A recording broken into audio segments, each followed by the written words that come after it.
We're going to be heading over to Abuja, where the Honorable Ikenga Imo Ugochinyere Ikweganu, the chairman of the House of Representatives Committee on Petroleum Resources, is speaking on his victory at the Appeals Court.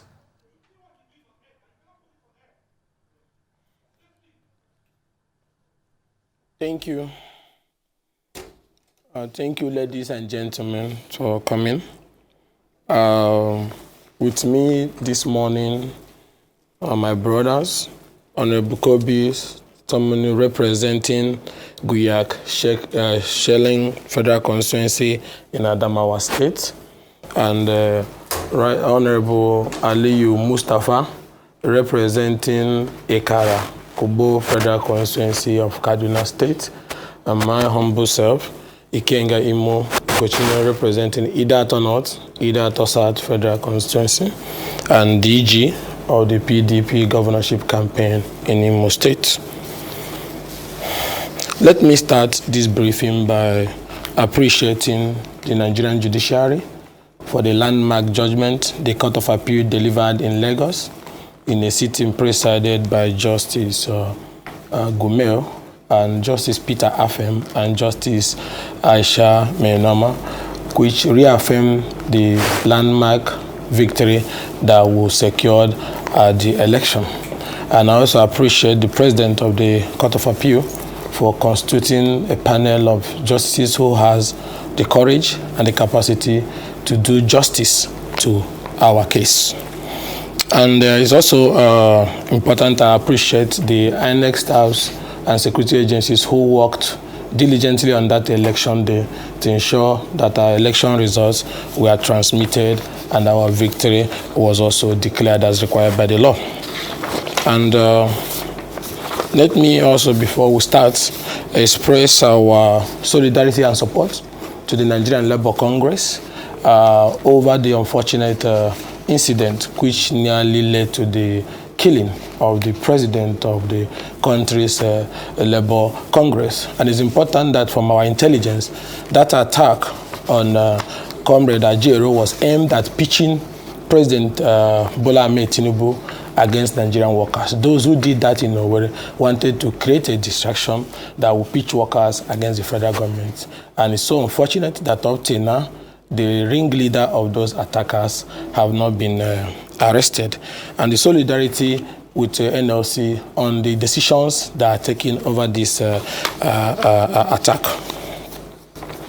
Ladies and gentlemen, as we man this podium, we are fully aware that there is no story about our dear Imo State you already do not know.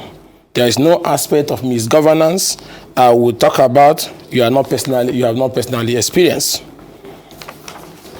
Imo to us is an open book, and this book we must not allow them to shut down without writing all the wrongs and bad narrative for which our dear state is now known. The last few years in Imo State have been years of gloom, pain, and ruthless leadership. No strata of the society, no sector, no community, and absolutely no person in Imo State has been spared of the horrible dark side of a stolen mandate. Whether you are backing the government or against the government, whether you are sitting on the fence or just sitting in your house, whether you are just minding your business or just asking innocent questions, whether you are employed or unemployed, rich or poor, of the political class or from the artisan community, we all are victims of this government in Imo State that we never elected. So I stand before you today with my brothers in the PDP with a sense of purpose as Imo embarks on another journey of transition. As you know, our great party have chosen Senator Samuel Anyanwu and his deputy, Honorable Jones Onyeriri, as the flag bearers for the November 11th governorship election in Imo State. Likewise, Senator Dino Melaya for Kogi and Governor Diri for Bayelsa. It is not just a mandate by the party, but a mandate by the people of Imo to recover Imo from the brinks. So I want you to understand the weight of this moment and the gravity of the task at hand. These and many other considerations have shaped our decision in recent time. Consider the current state of our beloved Imo. It languishes in darkness. It aches, shudders in despair. We have endured the loss of our peace, our security, and even our loved ones. Now they seek to extend this suffering for another 4 years. We cannot renew a mandate that in the first place we did not give. They have turned our state into a den of robbers, a playground for corruption, impunity, and violence, and have ravaged and destroyed our institutions and our businesses and our communities. Take a look at Imo today. We have lost our right to free speech. We have lost our right to freedom. We have lost our right to even fair politicking. Go around Owerri. Only that of the ruling government in Owerri that have campaign billboards standing in Owerri. Those of other candidates have either been pulled down or have been barred from erecting one. Where has that happened before? And he thinks that if he shuts down a fair contest, he will win. He will need to do much more to stop Imo people. Our nightlife is gone, a shadow of his former self. The business traffic into Owerri on weekends have fizzled out. Businesses are packed up and left Imo. There is a huge drop in commerce because Imo is now a playground for political iberiberism. If you are in doubt, go to Oriomoma, even in the governor's village, and ask them. Go to International Market Olo and ask them. Go to Oriokporo Market and ask them. Even a Kembudi feels the impact. Go to a Karondizog. Majority of the customers that come from outside Imo State are too scared to return until they are genuine guarantee of their safety. I did not mention markets in Okigwe because the realities in some of these communities in Okigwe is now horrifying. In some communities, people go to bed afraid and wake up uncertain how they will survive the next day. There is this spell of darkness and cloud of uncertainty in Imo we cannot wish away. What about the destruction of lives and properties, the closure of businesses, and the atmosphere of fear and terror in our dear state? I say this because I was a victim of their terror attack on the 23rd of December 2022. My convoy was attacked by hooded men, led by one of their men. On the 14th of January, they brought full-scale war to my country home in Akokwa, in Ideato. They came with explosive, driven all the way from the capital city of Owerri, and all manner of firearms. They killed my uncle and some of our kinsmen. I was the target, but God reminded them that they are mere mortals and not God. Imo needs help, and he needs help urgently. Our dear state is sitting on a quicksand and sinking by the day. No state can thrive or survive under an atmosphere of impunity and terror. Widespread extortion, arbitrary arrests, forced disappearances, framing of political opponents, and wanton looting of our commonwealth. Apparently, it now seems safer to live in Boronu or Gaza than to live in Imo under Uzodinma. In Imo, there is no better way to say it. Darkness looms large in our dear state, and it's time to rise up and take our homeland from these plunderers. It is not about the party you belong to or the zone you come from, but a battle to salvage what is left of our plundered heritage and reclaim our dear state from the brink of collapse and anarchy. The ultimate measure of a man is not where he stands in moments of convenience and comfort, but where he stands at times of challenges and controversies, as said by Martin Luther King Jr.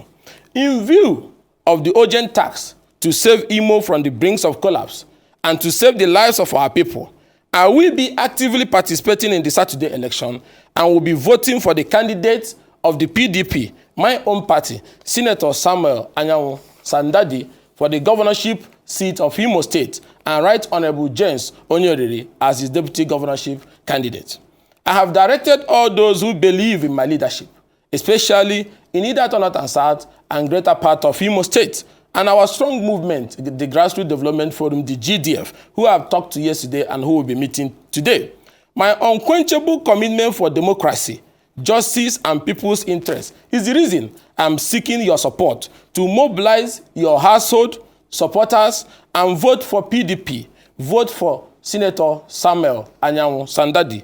Look out for the great umbrella sign and thumbprint to end the nightmares we are currently going through daily. The umbrella sign, the PDP logo. In case if you don't know it, show them. This is where you are going to vote on Saturday.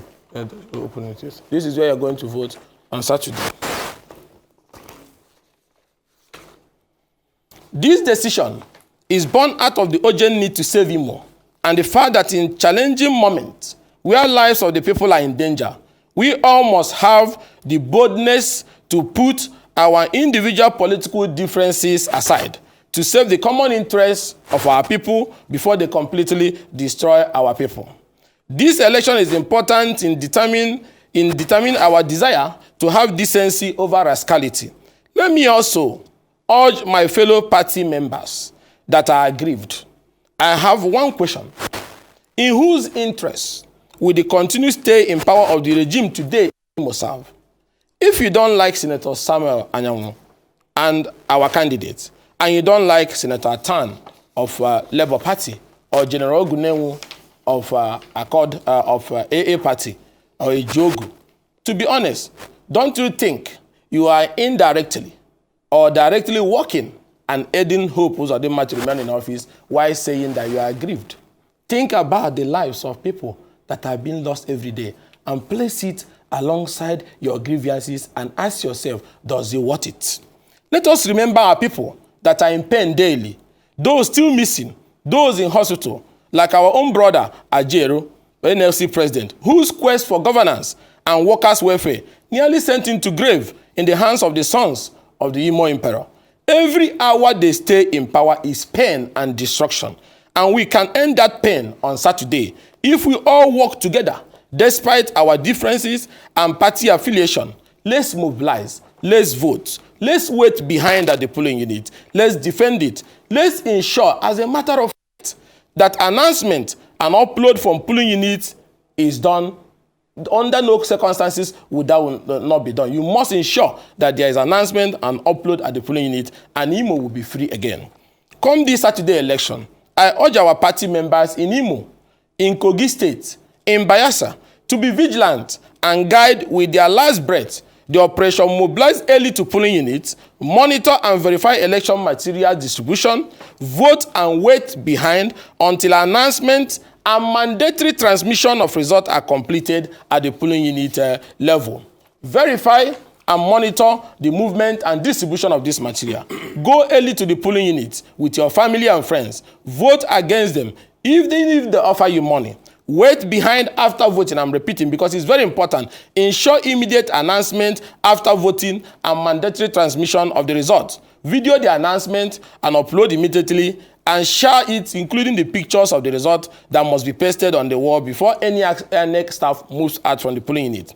Do not, and I repeat, do not allow the annex staff to leave the polling unit without announcing and also transmitting the results. Do not allow this ad hoc staff tell you he or she needs to get to the ward or LUGA collection center before transmitting. If we allow that, the result will be changed. Do not listen to the story that, oh, I have a wrong password. Let INEC ensure their ad hoc staff are given the right password, as nobody will be allowed to depart from the polling unit without fulfilling the constitutional process or completing election at the polling unit and transmitting that result. If there is no network, let them use the offline mode to still send the result. And also go with internet service so that you can share hotspot with them to aid the transmission. On no human account should transmission not be completed in your polling unit before that result move. If it's not transmitted, you have failed. This election can only be won or lost at what we do or fail to do at the polling unit. They have made plans to obstruct transmission or frustrate it, and your duty is to ensure announcement and transmission are carried out at the polling unit. So mobilize all your people, women, men, and your able-bodied sons to keep vigil with one agenda. And I repeat, one agenda across Imo, Kogi, and Bayelsa. Announce and transmit at the polling unit before any INEC staff can leave the place. Once you transmit across Imo before 6 p.m., the winner will be known. And those waiting to change result at LUGA or Ward Collection Center will be wasting their time and igniting crises that can consume them. These men of weak electoral strength, but huge penchant for bloody electoral iniquity, are already panicking. Hence the intimidation, bribery, and endless attempt to compromise the electoral space. Some have even used taxpayers' money to book all hotel rooms in their state so that they can flood the place with thug, their ICT rigging experts, and chase away observers. But fear not. The hotel room of the people on Saturday is the polling unit, where you have the power to deal a fatal electoral blow to them. Go to Izombe today. From October 2021 to this morning, no fewer than 200 homes have been burned down. I know of a journalist in Izombe whose family house was also razed. Is he a criminal? Agu community is deserted as we speak. Arondizo community is also deserted. It is not the first time or second or third time they have tried to flee their community. Yet the state used the same resources they use to fight law-abiding citizens and refuse to protect these communities. Do I need to mention in Hitu Boma? The number of unreported armed attack and incident of kidnapping going on in that area is so alarming that it should get the attention of any humane and sympathetic leader. They, like many other communities across the 3 state zones in Imo State, have simply been abandoned to their fate by a government that has failed in its obligation to the people, which is safety of lives and property. Today, apart from the 3 major roads entering Imo from Olo to Owerri, from Okigwe, from Owerri, built at very expensive cost that can even do 15 of such roads. There is no other project existing in Imo State in the last 3 years. The local government is not functioning. Their location is nowhere to be found. In Ideato, where I come from, like every other part of Imo, the road have cut. You can't even enter Ideato. You have to follow other states in the country to enter Ideato, and nothing have been done. So, considering the catastrophe the regime in Imo represents, the initial political setback I suffered during the said primary mean nothing when placed side by side with what Imo people have endured in the hands of this regime. In the light of this, it became incumbent on me to forgive and set aside personal differences for the greater good of our dear state.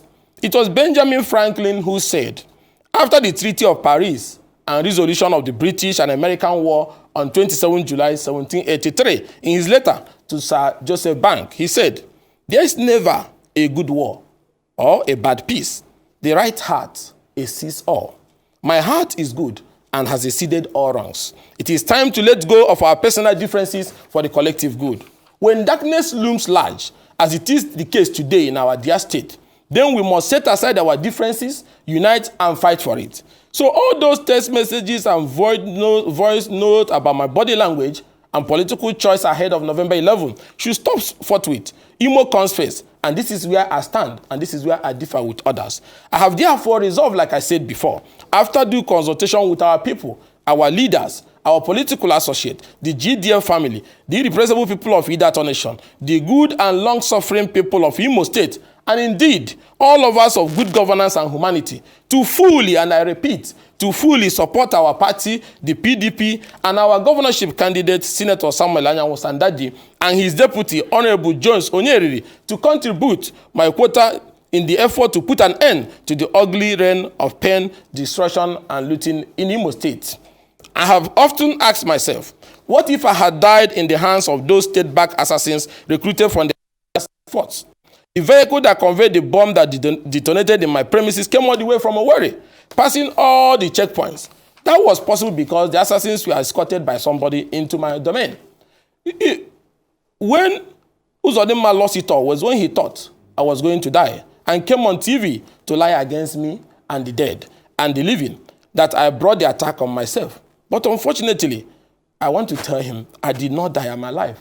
And I'll continue to do that responsibility that God Almighty gave to me. That's the same reason I wanted to be a Reverend Father. That is what I will continue to do as a political leader. Even in the affairs of men, God still rules, not governors. I might have survived by the will of God and had the resources to expose them. But many other people in Imo did not survive such attack. Many did not survive their frame up. Many are suffering for crimes they did not commit, while a few others who survive either have no choice to demand for justice or are too terrified to tell their story. It is said that when a snake bites your neighbor, you too are in danger. This is true because it means there is a snake in the neighborhood. And if we don't join hands to get rid of it, you may be the next victim. In Imo, there is a political snake in our neighborhood. Those who see evil and refuse to speak up will one day be victims of the things they promoted in silence. My experience gave me an insight into what Imo people are going through. I went through a journey of blood, bombing, beheading, and all that. Imagine 28 criminal charges fabricated against one person by state actors, 3 close shaves with deaths by assassins, but God saved me all. Though some of our kinsmen and comrades were murdered and their murderers shielded. And that is why I asked myself, should I continue to live in fear or should I continue not to speak out just because somebody somewhere wants to be re-elected? I owe society a duty to continue to advocate what will be beneficiary to society, having been saved by God Almighty. So I asked myself, should I distance myself from this call to fight for our people's freedom because of my comfort? God forbid. What if the killers has returned to Owerri with my head as they kept on shouting and threatening on arrival outside my gate just before butchering my dear uncle, whose body is still in the mortuary as I speak? Yes, he is still in the morgue because they have not even allowed us the peace to even bury our dead. So this is not just politics. It is a spiritual commitment for me and a promise I made to God that if he saved me from that bloody attack, I will never stop fighting for justice and for what I know to be right, regardless of the and danger. I am that cause and I will not mislead you. Drop anything that divides us. Forgive one another. Let's go. Be courageous. Shave personal interest for collective good, for darkness is upon all of us. Join hands. Join hands. Our land is under siege. Tell your mothers, tell your fathers, advise your daughters and our sons who are still alive to come out and vote and wait behind until that result is transmitted. Encourage and bring others to vote and defend it. Go with your torchlight. Go with everything. Take their money if they bring it and still punish them with your vote for the pain of the last 4 years. I have decided to bury my political differences with everyone in Imo, to join the struggle to redeem Imo and let the world and history know that we all didn't succumb to political intimidation.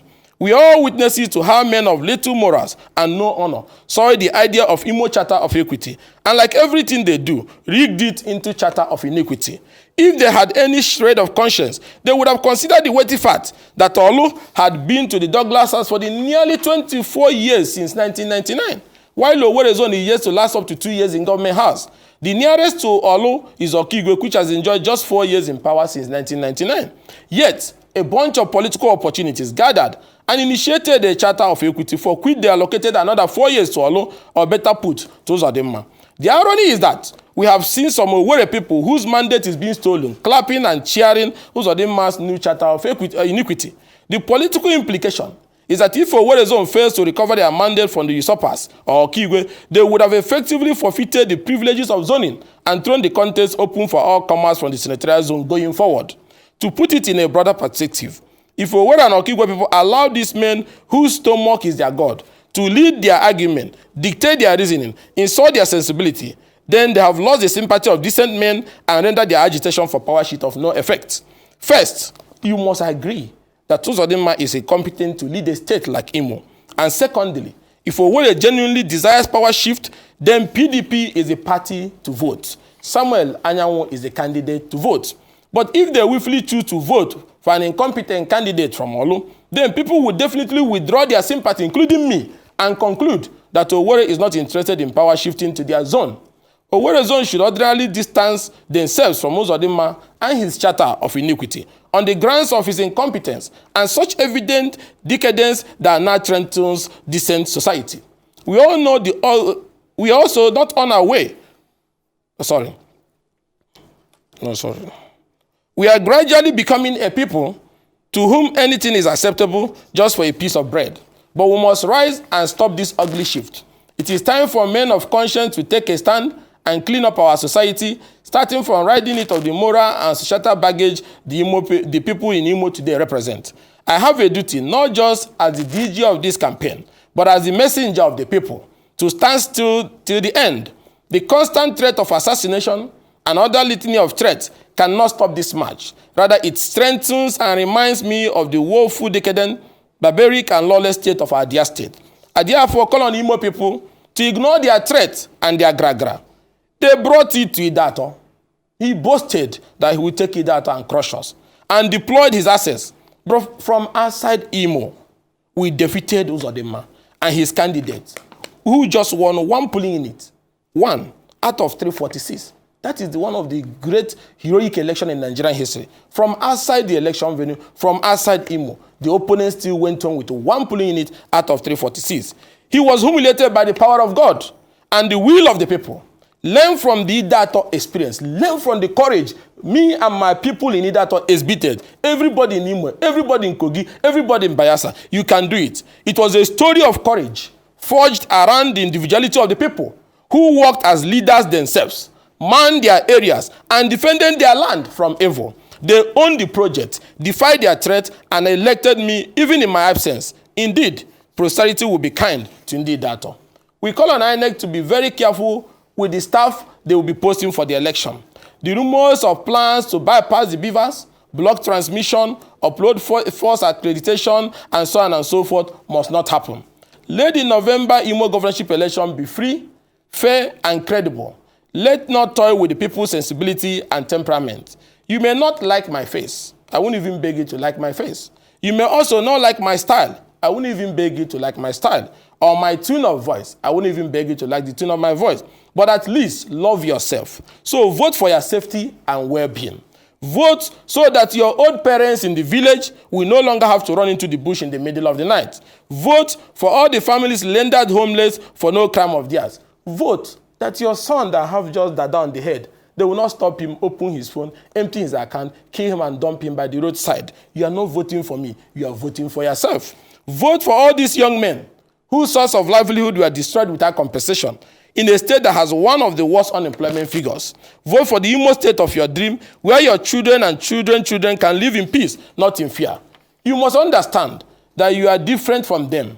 You labor and work very hard for your daily bread. You are not like those whose lives revolve around free government handouts and stomach infrastructure. People who can't go home because their people have rejected them, while they play the endorsement game from hotel rooms in New Owerri and Ikenga. These are men who just want to feed and will tell the emperor anything just to feed. So continue your work, call your meetings, spread the word, tell them of the horrifying alternative of not voting right.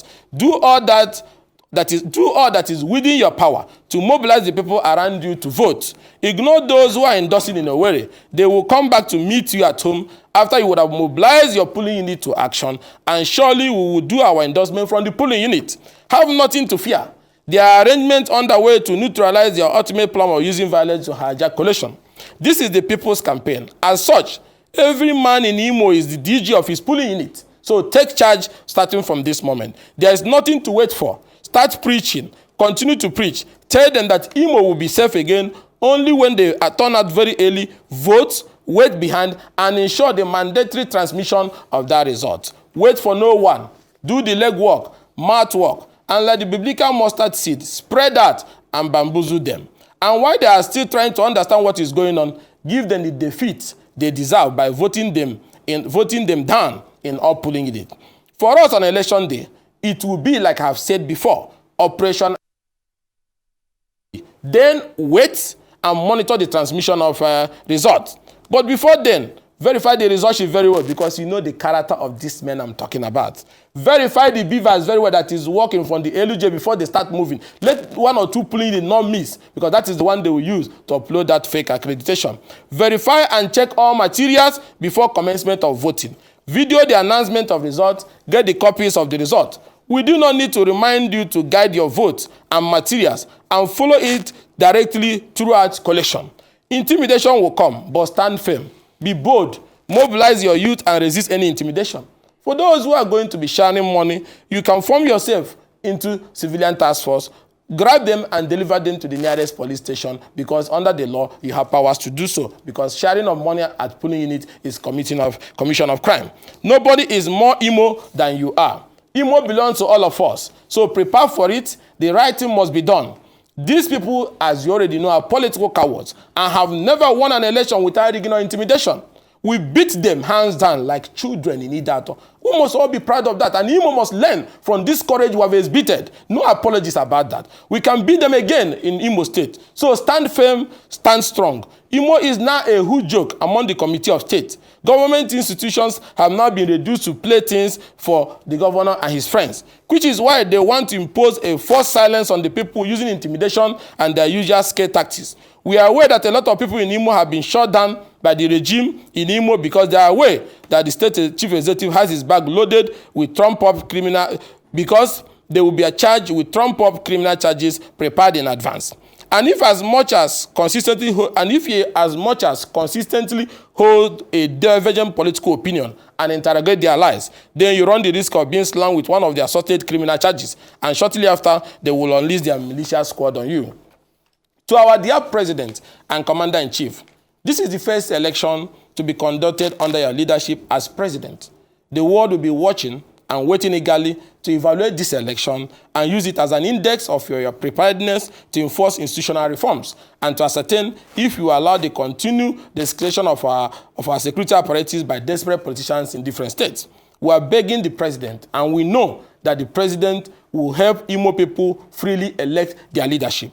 Already, People are lobbying and running helter-skelter to see if they can get a blanket cover to once again compromise and use our security institutions against the people.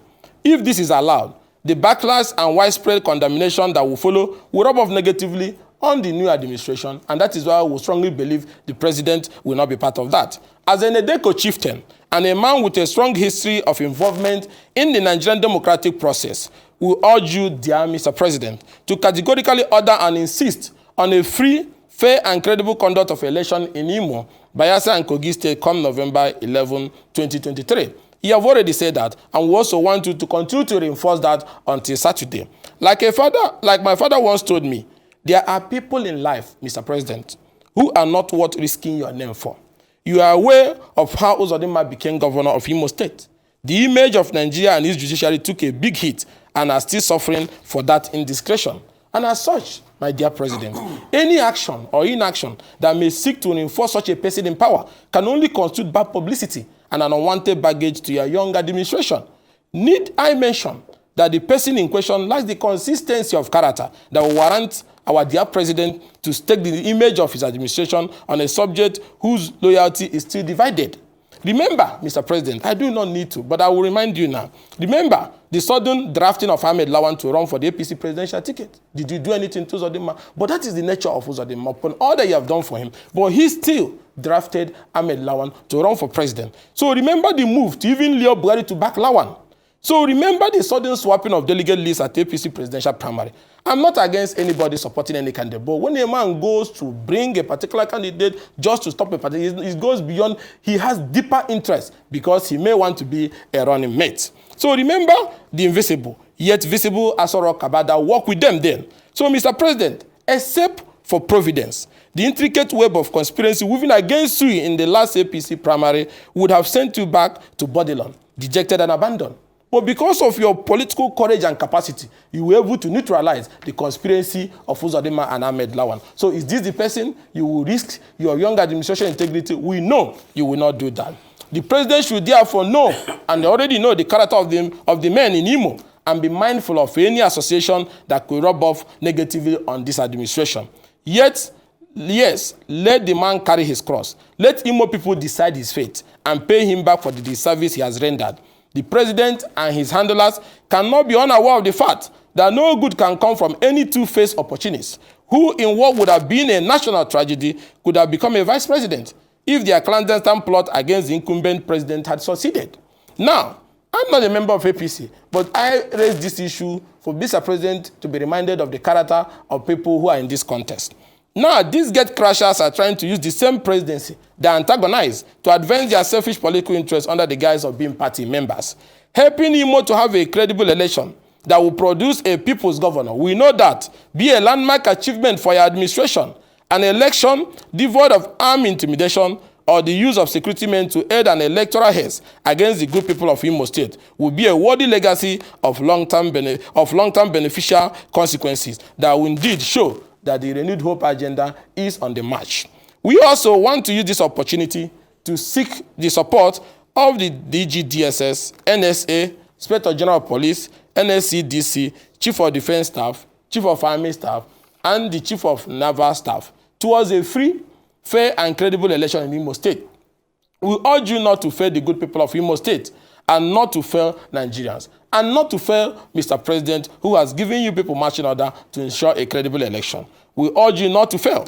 So, my good people of Imo State, think about all you have been through. Think about an Imo where you are not afraid to speak what you know to be true. An Imo where you are not afraid of what the night might bring, where human life is valued and sacred.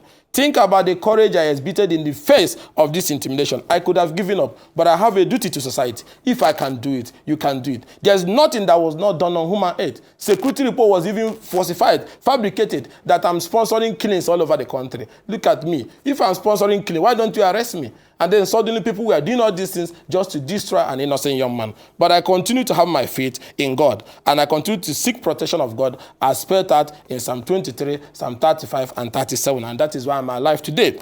So let me use this opportunity to appeal to INEC and security agencies to know that some people are already compromising their local staff with the sole aim of ensuring vote suppression, obstruction of transmission of results, relocation of collection centers where other parties will not have access, especially in Imo, to enable the falsification of results and use of fake accreditation figures to produce magic results. All results must be announced at polling units. So warn your staff that our people will not allow any staff or any official who has any plan to frustrate polling unit announcement and upload and transmission of results in Imo State. All right, that's of course Ikenga Imo Ugochinyere, who House of Reps member representing Ideato North and South Federal Constituency of Imo State.